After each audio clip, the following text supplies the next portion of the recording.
Greetings, unsettled souls, and welcome to the correct views. Almost didn't give you the theme song. See, I have to do that because I don't know how many more of these there's going to be, and there'll be more on that next year.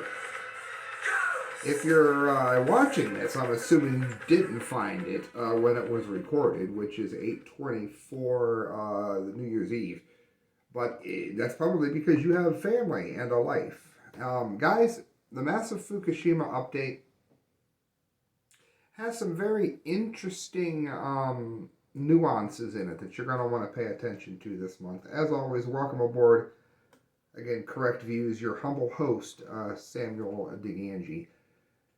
Vice News, a really big earthquake is expected to hit Japan. We just don't know when. Now, isn't it interesting that many of the experts who were not listened to initially, when all of this began, people were saying, this isn't good, there's something wrong here. They weren't listening to the data. And people were saying, hey, there's an earthquake that's going to come up here, and it's going to produce a tidal wave way over your safety wall. That can't happen. That's not good. Nobody could have ever foreseen that there would be a 9 earthquake near Japan. Of course we could. Many scientists did. And now it's being done again. It's going to happen in the next 30 years, and in the worst case scenario, it could kill 230,000 people. That's nothing. That's nothing. In 30 years, we're not going to have the Fukushima plant taken down yet. And if an earthquake of that magnitude was to knock over that Jenga tower, then you're looking at quite possibly an extinction event.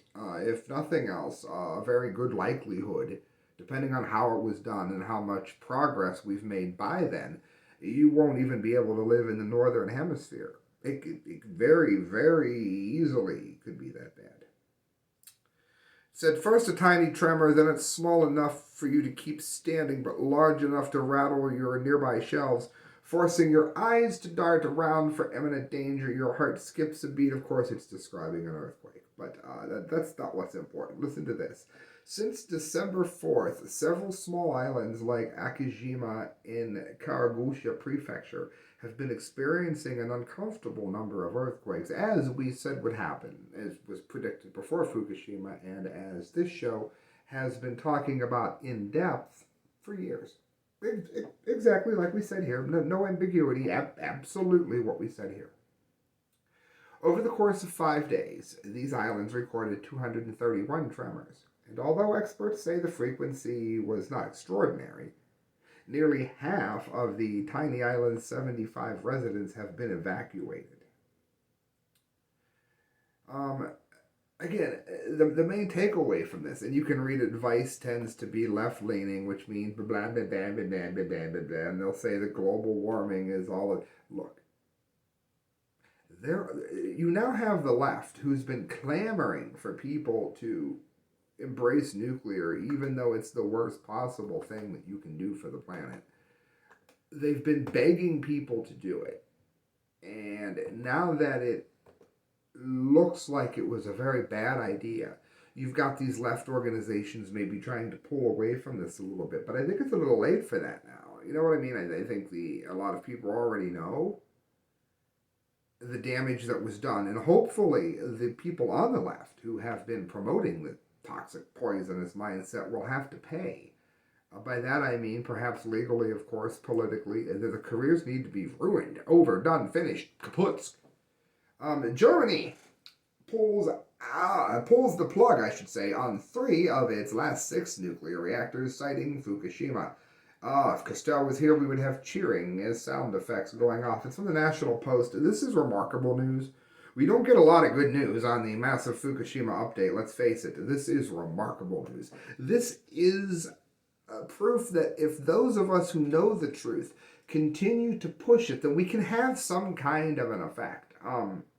Especially if you have not been cheated out of your entire listening audience, due to shadow banning and things of that nature. So the government decided to speed up its phasing out of nuclear power following Japan's Fukushima reactor meltdown in 2011.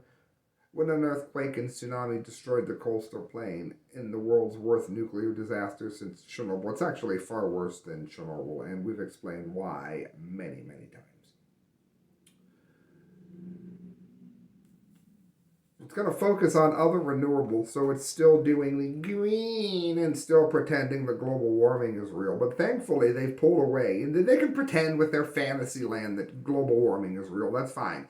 But when you start bringing nuclear into the mix, now your fantasy is affecting other people. So it's good to see that at least while they are still in their little fantasy world believing that man is warming the planet, at least they do have enough common sense to not build a nuclear power poison in the middle of the proverbial play sandbox. The government decided to speed up its phasing out of nuclear power following the Fukushima disaster, of course. The reactors of Burgdorf Grundy, and I'm great at German, and Grunderremigen C, run by utilities E.ON and WRE, will be shut down on Friday after 3.5 decades in operation. Thanks, sweet God. The last 3 nuclear power plants, ISA 2, Emsland, and Nickerverstheim II, which I'm sure I pronounced perfectly as it's meant to be pronounced, will be turned off at the end of 2022. Thank God, Jesus, thank you, and I'm not being facetious. The phase out of an energy deemed clean and cheap by some of an irreversible step in Europe's biggest economy, facing ambitious climate targets. Look, man-made climate change is a lie, but nuclear poison is real. So, if nothing else, it says that dismantling is expected to be completed by 2040. Thank dear God. Again, if you're going to pretend this whole global warming thing is true and you need to feel like you have some purpose and that you belong to something and that you're helping, that's fine. But we all know that you're full of it. So don't put the rest of us at risk by pushing these ridiculous nuclear power plants on everyone. Guys, 2 more stories left. This I've been talking about for a minute. As you know, all things radiation here on the massive Fukushima update. Cell phone radiation expert says FCC in denial over health risks, demands full independent investigation. Now you've got this kind of thing popping up on Fox. We have been talking about it. I've been talking about it for way longer than this show's been around for, which is, over 10 years now. I see women put their cell phone in their bra. Save the tatas, bro. What is wrong with you? That is a direct path to breast cancer. Do not pass go. Do not collect $200. Sign up for radiation treatment. It's not good to do that. The data has been there for anyone willing to see it. But much like people embracing TEPCO, which is General Electric, people embrace the nuclear poison in order to get their deep pockets. People will sell their souls to the devil for the deep pockets of George Soros. You've got the same thing here. These cell phone companies and the manufacturers of the towers and all of this, there's so much money to be made that you don't even need a conspiracy to see how this has taken place. It's kind of obvious. There's so much money to be made that they wanted to get all these up, and now that all these towers are up and everyone's got their phones, people are starting to see an increase in cancers, as everyone predicted would be the case. And now you're finding it on mainstream media, kind of like you saw earlier with the Germany starting to wake up to the whole lie of nukes. It's having an effect, and I think that's good. Epidemiologist and environmental hazard expert Dr. Devra Davis called for an independent evaluation, thank God, of the dangers associated with cell phone radiation, citing a potential link to cancer, a cause for heightened concern. This was said to Tucker Carlson. Why don't they use some of the data that was put on this show over the last decade? The issue of cell phone radiation is we've been in denial, and the denial is in large part psychological, Davis told Tucker Carlson in an episode released on Monday. We simply can't think about the possibility.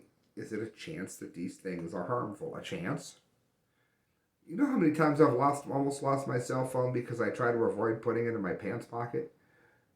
It's because I care about my balls. It's not even that I'm afraid to die. And life sometimes, can be a blessing. I don't want to suffer. You know what I mean? I don't want to get sick or some crap like that. And when you store a radiological device near your genitals, near your breasts, you should not be surprised that cancer develops there. It sort of happens the same way night follows day. It's simple, easy to understand science. Easy. Davis, who is a PhD in science, studies the postdoctoral Masters of Public Health and Epidemiology, was appointed by former President Bill Clinton as a senior advisor in the Department of Health and Human Services, where she served as a member of the Chemical Safety and Hazard Mitigation Board. Why hasn't she spoken up sooner? Oh, probably because she was brought up by Bill Clinton. You don't know that, Sam? I can hear my comment line. Davis has been at the forefront of scientific studies examining the link between cancer and heavy cell phone use with the nonprofit, the Environmental Health Trust. Yes, I was kidding.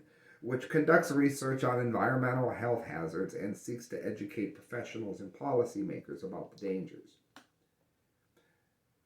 There have been varying degrees of studies about the potential health impacts of cell phone radiation, from the earliest models to the latest 5G handsets, and we've gone over that extensively at this show. If you look carefully at the membership of those bodies and the resolving door between the industry and those who regulate it, again, talking about many of the things that we've talked about with the FCC, and it says here other health professionals have come to notice the inconvenient truth. She's talking about the interlocutor here, as I was just saying, with big business and cell towers and money over health. If you look carefully at the membership of those bodies and the resolving door between the industry and those who regulate it, you can see that there really hasn't been a full independent evaluation, which is why we at the Environmental Health Trust are calling for an independent evaluation of the science, and the FCC has utterly failed to look. Does that sound familiar? Does that sound like something that you may have heard on this very show? I'm pretty sure that it does.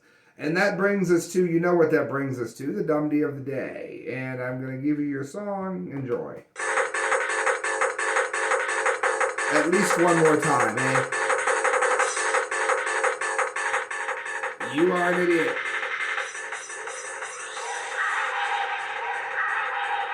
Alright, so what won the Dumdy of the Day was closing us out here. Despite widespread opposition, Japan plans to dump the water from Fukushima's plant into the Pacific Ocean, globalvoices.org. Now, this has been going back and forth. We've covered the mountains of authentic science, not the fake science that's pushed by the industry. We don't need that. We need real authentic science, the kind of data that you can trust, the kind of information that you get here. That data, which is to say real data, you can use the terms interchangeably. The real data, the data that you get here, has shown how this is poison. And they've been going back and forth on the legality of poisoning people. And this is the latest development in it. People in coastal communities in Japan, joined by voices from around the world, denounced a new governmental plan to dump contaminated water from the site of the Fukushima nuclear disaster into the Pacific Ocean. Local communities and other nations in the Pacific fear that dumping will poison the environment and cripple local fishing. Yeah, we've already showed that. We've already showed that ad nauseum, how that would be the case. The Japanese government's plan to pump the contaminated water has been in the works since 2020. Greenpeace, who should focus on this a little more than the lie of man-made global warming, Greenpeace said in April 2021 that it collected 183,000 signatures opposing the plan to discharge. Well, you have no voice, you know that. Also in 2021, South Korean civil society groups issued a statement condemning TEPCO's plan, noting even if it diluted the total amount of radioactive material thrown into the ocean, that remains unchanged. If the radioactive wastewater is discharged, it will be an irreversible disaster. not only for the marine ecosystem, but for the humans. Do you think they care about the humans? The Pacific Collection on Nuclear Issues, which represents civil society organizations based in Oceania, refutes the veracities of this study. The Pacific is not and must not become a dumping ground for nuclear wastes. The collective considers that TEPCO and the relevant Japanese government agencies have wrongly prioritized convenience, yes, and costs, yes, over the short and long-term health. In other words, it's going to make you sick soon by giving you things like the flu, making you more susceptible for COVID, things like that. And it's going to make you sick in the long run via things like heart disease and cancer. It's that simple, people. It's that simple. We don't praise Z on this show from China, but he had a good point. Xi Jinping said, if it's so safe, why isn't Japan releasing the water into their own lakes and streams? Why are they releasing it into the oceans that we all share? That's a good point. Thank you for listening, friends. Good night. God bless. And thanks for hitting share.